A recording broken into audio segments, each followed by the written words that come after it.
अभिवक्ता दिवस बड़ी धूमधाम से मनाया गया है। बाबा साहब डॉक्टर भीमराव अंबेडकर के अभिवक्ता मिलन मुझे व्यक्तिगत रूप से भी सौभाग्य मिला है। इनके सुप्रीम कोर्ट में प्रमुख अतिथि मंत्री ब्रजेश पाठक बहुत सारे लोग वक्तव्य लेने के लिए बैठे रहते हैं, उसमें उनको वक्तव्य देते हुए मैंने देखा है। हमेशा वो समाज के उत्थान की बात, राष्ट्र के उत्थान की बात करते हैं। ऐसे श्री महालक्ष्मी उपाध्याय जी, वरिष्ठ वक्ता उच्चतम न्यायालय, अश्विनी जिनसे आप लोग परिचित हैं, श्री हमारे अपर महाधिवक्ता अश्विनी उपाध्याय, श्री सूर्यमणि सिंह गायकवाड़ जी और कृष्ण साहब जी, आप लोगों के साथ, आप लोगों के बीच में बैठे सभी अभिवक्ताओं का सम्मान समारोह किया गया। मुख्य अस्थायी अधिवक्ता, अतिरिक्त मुख्य अस्थायी अधिवक्ता व अस्थायी अधिवक्ता भाइयों एवं बहनों तथा आज के मंच का संचालन कर रहे हुए श्री मृत्युंजय सिंह जी, विषय बहुत ही महत्वपूर्ण है, गंभीर है।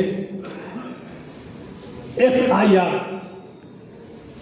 इसके बारे में कुछ लोगों द्वारा जब इसका संचालन, इसकी शुरुआत इलेक्शन कमीशन ऑफ इंडिया ने करी तो लोगों द्वारा तमाम तरह की अफवाहें समाज में फैलाई गई, लेकिन उसके परिणाम हम लोगों ने देखे हैं कि उसके संचालन के बाद जो मतदाता सूची तैयार होती है उससे निष्पक्ष चुनाव होता है।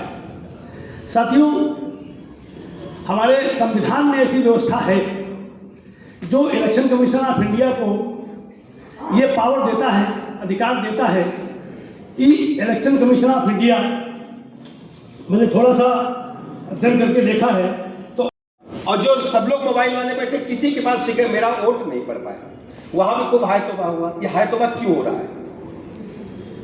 पहले मैं इसके परिप्रेक्ष्य में आता हूं कि इसकी आवश्यकता क्यों पड़ी। अगर हमारा मन गंदा हो जाए तो हम क्या करते हैं? अगर हमारा मन दूषित हो जाए, शरीर दूषित हो जाए तो हम क्या करते हैं? मन को हम चिंतित करते हैं, चिंतन में ले जाते हैं, योग करते हैं। और अगर शरीर और मन दोनों साफ करना है तो कुंभ जैसे बड़े महाकुंभ में जाकर गंगा स्नान करते हैं। करते हैं कि नहीं करते? अभी महाकुंभ देखा, सब लोग स्नान किए और चावल चढ़ाए गंगा मैया को, चुनरी चढ़ाए और मान लिए कि हम शुद्ध हो गए। अब मतदाता सूची कैसे शुद्ध हो? लोकतंत्र को अगर शुद्ध करना, लोकतंत्र के मंदिर को, तो अच्छे लोगों को चुनना होगा। अच्छे लोगों को चुनने के लिए अच्छे मतदाता भी चाहिए। और मतदाता में अगर कहीं मिलावट आ गई तो क्या करोगे? अगर मान लीजिए देसी घी में कोई डालडा लगा दे, चर्बी मिला दे, तो क्या होगा? पूरी अच्छी बनेगी? तो क्या होगा? पूरी या तो चर्बी वाली गंधाएगी या शरीर को हमारे खराब करेगी। अब क्या हो रहा है कि ये पहली बार नहीं हो रहा है। ये जो SIR का कार्यक्रम है, ये पहली बार थोड़ी हो रहा है। ये 2003 में भी हुआ था, उसके पहले भी हुआ था, आजादी के बाद कई बार हो चुका, लेकिन तब शोर नहीं मचा। क्यों शोर नहीं मचा? शोर इसलिए नहीं मचा, जब सामने बैठे लोग और सत्ता पक्ष के लोग एक ही थैली के चट्टे बट्टे होते तो कभी शोर नहीं मचता।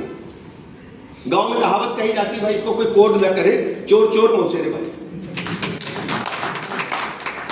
उनको मतलब सत्ता से था, उनको मतलब उससे नहीं था कि लोकतंत्र की हमें रक्षा करनी, लोकतंत्र का शुद्धिकरण करना है।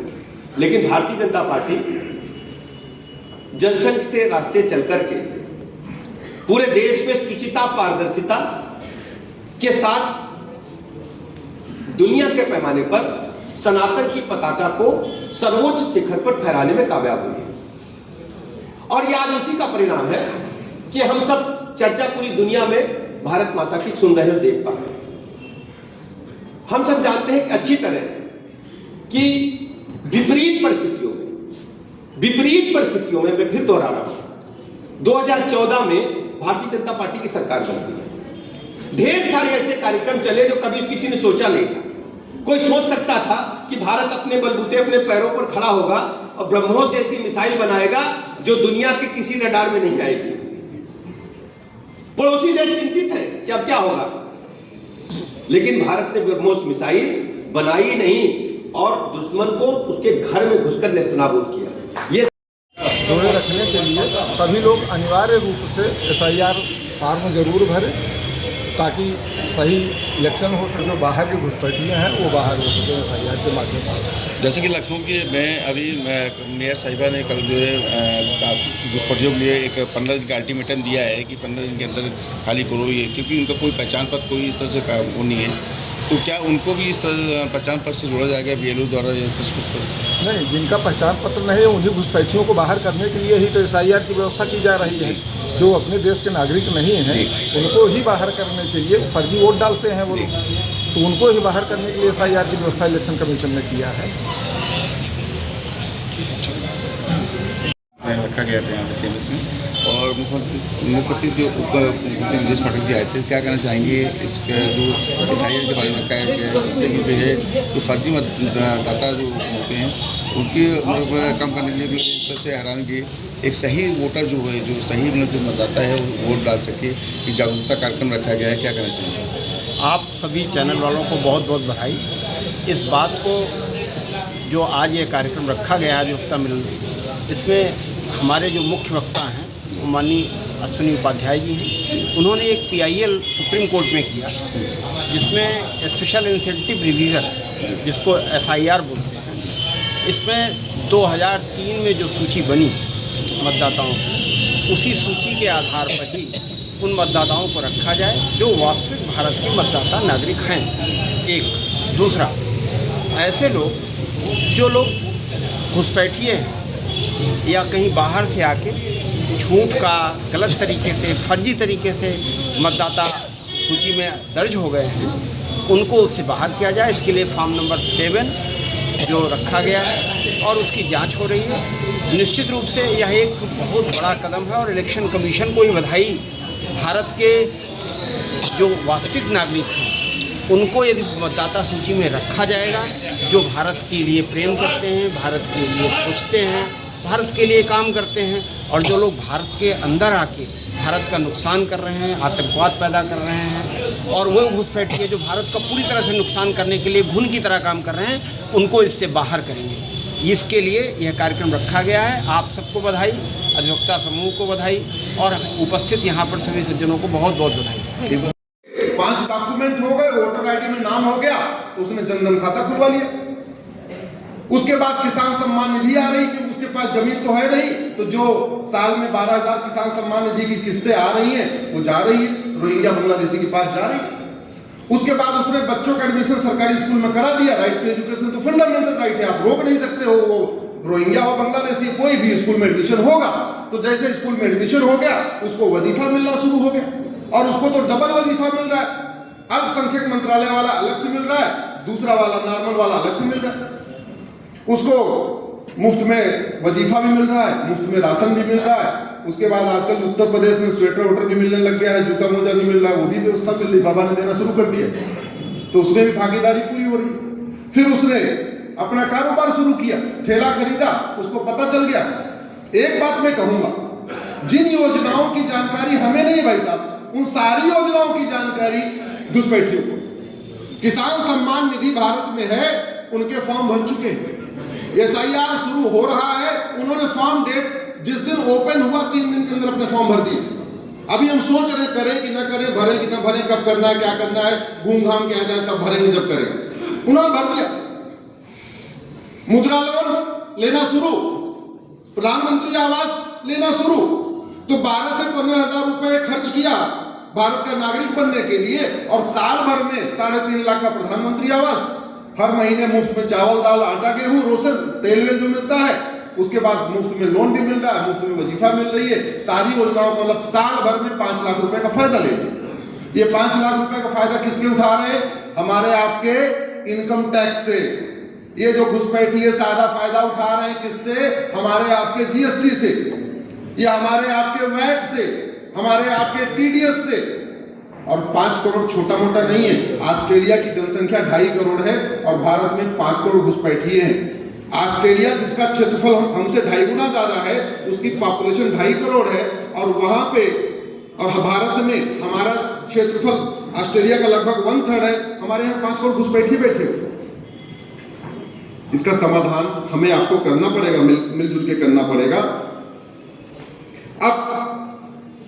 एक और चीज जो मैंने देखी इसमें, इन घुसपैठियों को बसाने के लिए बहुत बड़ी मात्रा में फंडिंग आ रही है। फंडिंग कैसे कैसे आ रही है? 2010 के FCRA से आ रही है। जो विदेशी बैंकें हैं जिनकी ब्रांचेस भारत में है, उनके जरिए पैसे आ रहा है। आप लोग गूगल करना, uniform banking code Ashwini Upadhyay करके एक मेरी अलग PIL चल रही है। लगभग 50,000 करोड़ के आसपास साल में पैसे आ रहे हैं। वो केवल और केवल देश को बर्बाद करने के काम आ रहा है। वो जो 50,000 करोड़ आ रहा है, उससे छामुर जलालुद्दीन को पैसा आ रहा है, वो बरेली वाले को आ रहा है, वो रायबरेली वाले को आ रहा है। आप जरा सोचिए, 19,500 फर्जी डॉक्यूमेंट आपके रायबरेली में बन गए पिछले साल, इसी साल 19,500। भारत में 800 जिले हैं, 800 जिले में से एक जिला है रायबरेली, और कितने डॉक्यूमेंट बड़े? 19,500। और जहां बाबा जी हैं, जहां बुलडोजर का खौफ है, जहां राष्ट्रवादी सरकार है, वहां एक जिले में 19,500 डॉक्यूमेंट। तो आप सोचिए कि कलकत्ता, मुर्शिदाबाद, बंगाल, केरल, तमिलनाडु, हिमाचल, जहां सेकुलर सरकारें हैं, वहां पे जो गांधीवादी सरकारें हैं, वहां पे हर जिले में कितना कितना बन रहा होगा, इसकी कल्पना आप खुद कर सकते हैं।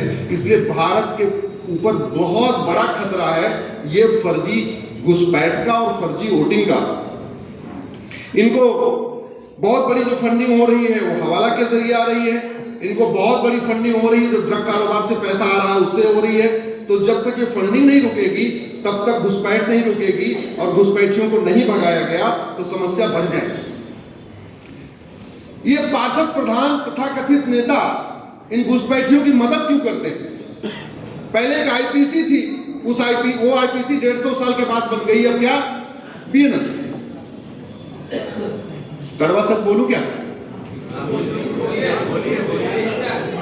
ये BNS नई बोतल में पुरानी शराब।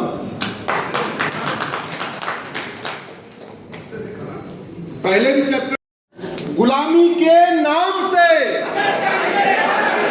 दोनों हाथ उठाइए, पूरी एक्सरसाइज करिए। आपका शोल्डर जो है फ्रोजन होगा, वो भी ठीक हो जाएगा। गुलामी के नाम से, गुलामी के निशान से, गुलामी की कुरीतियों से, गुलामी की कुप्रथाओं से, गुलामी शिक्षा व्यवस्था से, गुलामिक चिकित्सा व्यवस्था से, गुलामिक पुलिस व्यवस्था से, गुलामिक न्यायिक व्यवस्था से, गुलामिक प्रशासनिक व्यवस्था से, गुलामिक टैक्स व्यवस्था से, लफ्ज़ जहाज से, धर्मांतरण कराने वाली मिशनरियों से, धर्मांतरण कराने वाले जिहादियों से, रोहिंग्या बांग्लादेशी घुसपैठियों से, ड्रग्स जिहाद, पोर्न जिहाद से, बम विस्फोट, जनसंख्या विस्फोट से। भारत माता की, भारत माता की। देखिए, आज यहाँ पर माननीय सुप्रीम कोर्ट के बहुत ही योग्य अश्विनी कुमार उपाध्याय वकील साहब आए थे और उन्होंने सभी को SIR के विषय में बताया है। SIR किसी देश के व्यक्तिगत किसी की समस्या नहीं है, पूरे राष्ट्र की समस्या है। जब तक घुसपैठिए देश से बाहर नहीं जाएंगे तब तक देश की न तो तरक्की होगी और न ही इसमें लॉ एंड ऑर्डर बनी रहेगी। जितने भी घुसपैठिए हैं वे सब नाजायज़ हैं और ये प्रत्येक नागरिक का धर्म बनता है, कर्तव्य बनता है कि वो अपने गांव में, अपने घर में, अपनी बगल में, गली में कोई भी संदिग्ध व्यक्ति रहता है तो उसकी इन्फॉर्मेशन इलेक्शन अधिकारी को या संबंधित थाने को या चुनाव अधिकारी को ज़रूर दें। और जब तक घुसपैठिए नहीं निकलेंगे तब तक कोई सही सरकार न चयन होगी, क्योंकि जब मतदाता सही नहीं होगा, संदिग्ध होगा, तो सरकार भी सही नहीं बनेगी। और पहले से ही इलेक्शन कमीशन ये चीज़ करते रहें लेकिन वो कभी क्लियर रूप से नहीं हुई है। अब की बार इसमें जितने भी राज्यों में इलेक्शन हुए हैं बहुत ही अच्छे परिणाम उसके आए हैं और 2027 में हमारे उत्तर प्रदेश में भी इलेक्शन होगा। तो यहाँ के माननीय मुख्यमंत्री जी, गवर्नर, जो भी हैं, हमारे नागरिक और अधिवक्ता संघ खुलकर के इसमें सहयोग कर रहे हैं और अवश्य ही अच्छा परिणाम इसका सामने आएगा। और सभी व्यक्ति SIR का फॉर्म ज़रूर भर दें। ये हमारी आपके थ्रू, मतलब मीडिया के थ्रू पूरी जनता से रिक्वेस्ट है कि SIR फॉर्म को अपने BLO से मिलके, अपने SDM से मिलके उसको ज़रूर भरें। और परिचय दीजिए। मेरा नाम सुंदर सिंह सोलंकी, मैं एडवोकेट हाई कोर्ट हूँ। Thank you sir.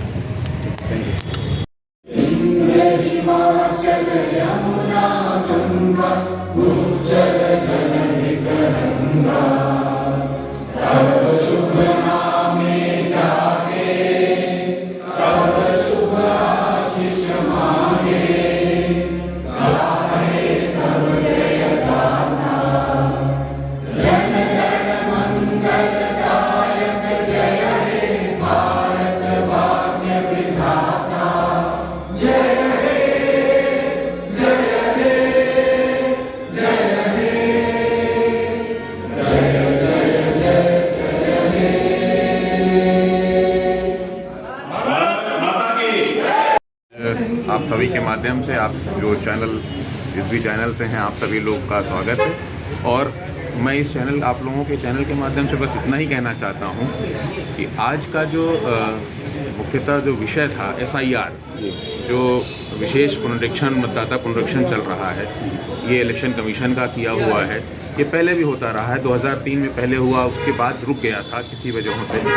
आज के जो हमारे मुख्य वक्ता थे अश्विनी उपाध्याय जी, वरिष्ठ अधिवक्ता हैं सुप्रीम कोर्ट में, आदरणीय माननीय सुप्रीम कोर्ट में, तो उन्होंने आज हमें मुख्य रूप से बहुत सारी चीज़ें बताई जो SIR के रूप में भ्रम पैदा किया जाता है, उसके स्पष्ट किया उन्होंने कि कोई भ्रम न रखे और सभी लोग SIR जो जहाँ के अगर निवासी हैं, भारत के निवासी हैं, चाहे वो किसी भी कौम से आ रहे हों, जाति से आ रहे हों, धर्म से आ रहे हों, सबका यहाँ अगर निवास है तो उनका SIR होगा, वो यहाँ मतदाता बनेंगे। यहाँ के अगर निवासी नहीं होंगे तो वो बाहर जाएंगे, बिल्कुल स्पष्ट है। और ये संदेश दिया है और यही भारत सरकार की भी मंशा है और यही इलेक्शन कमीशन की भी मंशा है। तो इलेक्शन कमीशन का ये एक प्रोसेस है जो निरंतर चलता रहता है, वर्षों से चला है। 2003 में पिछली बार हुआ था, अब 20 वर्षों के बाद लगभग 2025 में हो रहा है। ये पुनः चलेगा, आगे भी चलेगा। और आप लोगों ने नतीजा देखा होगा कि जहां मतदाता फर्जी हैं, किसी की डेथ हो गई है, वो मतदाता तो नहीं हो सकता, तो वो मतदाता है लेकिन उसको हटाया जा रहा है। ऐसे 65 लाख मतदाता बिहार में हुआ, हटाए गए। ऐसे अन्य राज्यों में, पूरे भारतवर्ष में जितने भी जो मतदाता जो यहाँ नहीं है या गलती से किसी की 2 जगहों पे हैं, उनको हटाया जाएगा। इसलिए ये जो विशेष जो पुनरीक्षण, मतदाता पुनरीक्षण चल रहा है, ये बहुत ही महत्वपूर्ण है इस देश के लिए, राष्ट्र के लिए। इस हम सभी जो है राष्ट्र के प्रति समर्पित हों, यही हम सभी संदेश दे सकते हैं आपके चैनल के माध्यम से। धन्यवाद। मैं मृत्युंजय अधिवक्ता हूं और उच्च न्यायालय अपने में स्थानीय काउंसिल के रूप में कार्यरत हूं उत्तर प्रदेश सरकार में। और मैं मूलतः निवासी गाजीपुर से हूं, लखनऊ में विगत 30 वर्षों से मैं लखनऊ में हूं। और अभी हम सभी लोग इस कार्यक्रम के अपने एक अधिवक्ता मिलन के रूप में उच्च न्यायालय में चलता है, जो राष्ट्रीय स्वयंसेवक संघ के अंग के रूप में है। शाखा और मिलन 2 रूप से चलता है, उसका मैं मिलन प्रमुख के रूप में मैं कार्य कर रहा हूँ।